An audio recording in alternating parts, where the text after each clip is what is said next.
Halo, perkenalkan nama saya Dr. Filemon Setiawan Hanjaya, spesialis paru di Rumah Sakit Eri Meranti Pau.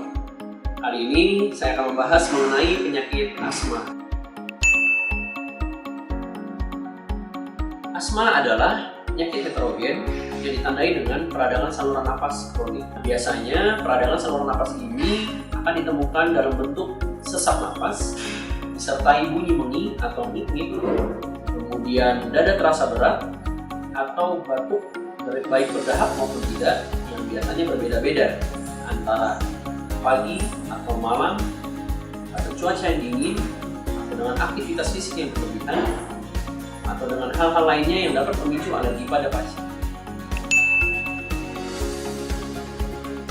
Menurut penelitian yang dilakukan oleh Global Initiation for Asthma, ditemukan bahwa sekitar 1-18% populasi penduduk seluruh negara mengalami asma.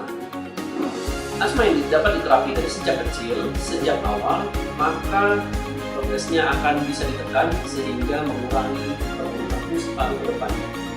Pada beberapa pasien, asma yang tidak pernah dikontrol, maka kedepannya akan terjadi kerusakan saluran napas yang permanen dan kemudian akan lebih sulit untuk ditekan. Gejala asma yang paling sering ditemukan adalah sesak napas berbunyi atau ngik-ngik yang biasanya akan terjadi apabila dalam situasi tertentu seperti cuaca yang dingin, pagi atau malam hari, aktivitas yang berlebih, kemudian pajanan debu. Nah, debu yang paling sering adalah asap rokok, polusi udara, debu tambang atau debu-debu bangunan dan debu-debu lainnya. Gejala lainnya dapat berupa dada terasa berat, atau batuk yang berdahak maupun tidak, yang berbeda intensitasnya, yang bervariasi seperti gejala sesak.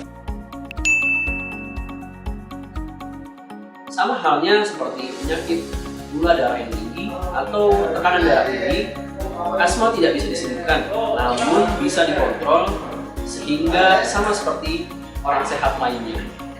Pada beberapa kasus, asma yang tidak dikontrol dengan baik sejak muda, maka makin berusia, makin bertambahnya umur, pasien akan semakin sesak dan kemampuan paru akan menurun. Selain itu, terapi asma biasanya adalah dengan menghindari yang menyebabkan serangan seperti asap-asap rokok, asap polusi, debu, dan hal-hal lainnya yang bisa memicu alergi pada pasien tersebut.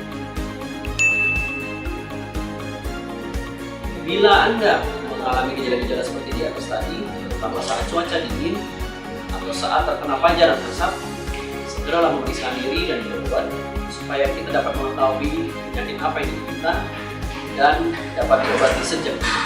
Tuhan memberkati kita semua.